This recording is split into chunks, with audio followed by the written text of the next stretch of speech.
A bipartisan deal to address border security went up in flames in the Senate Wednesday. For months, this had been widely seen as critical towards unlocking Republican support for additional aid to war-torn Ukraine. The Pentagon has recently said that funding has effectively run dry to send additional weaponry to Ukraine as it fends off Russian aggressors.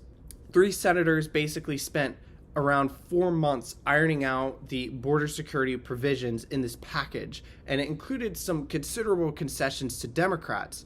Typically, Democrats have demanded that border security reforms be paired with other reforms for Dreamers and some sort of status for illegal immigrants already inside the country. But Democrats have increasingly seen the border crisis as a major political liability heading into the 2024 election, and they decided to play ball on this because they also want the aid package to Ukraine and Israel. But before the deal was even released to the public, a deluge of Republicans came out against it, citing concerns. They pointed to leaks and stuff about the border provisions, and they said it was woefully insufficient. Democrats quickly blamed former President Donald Trump for derailing it. He publicly urged Republicans to kill the deal, and many Democrats have alleged that Trump was doing that for political reasons because he wants to preserve the issue for the 2024 election.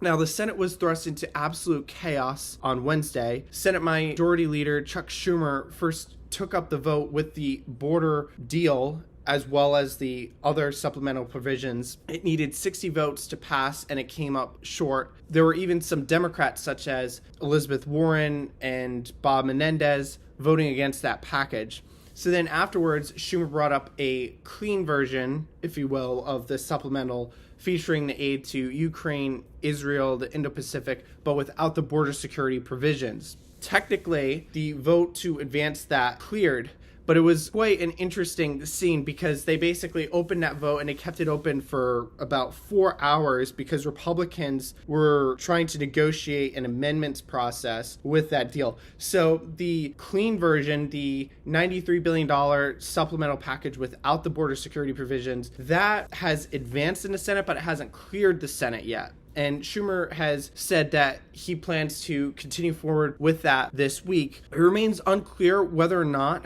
that could pass the House if it advances past the Senate. House Speaker Mike Johnson hasn't been clear what he will do on that. And I should say that Republican leadership in the Senate seems to have been caught a bit flat-footed and have been a bit uncertain about how to play this whole thing. Minority Leader Mitch McConnell had endorsed the border deal, and there are some Republican senators that even voted against the border deal that said that they want border security to be part of the supplemental. So it remains very unclear where this is headed next.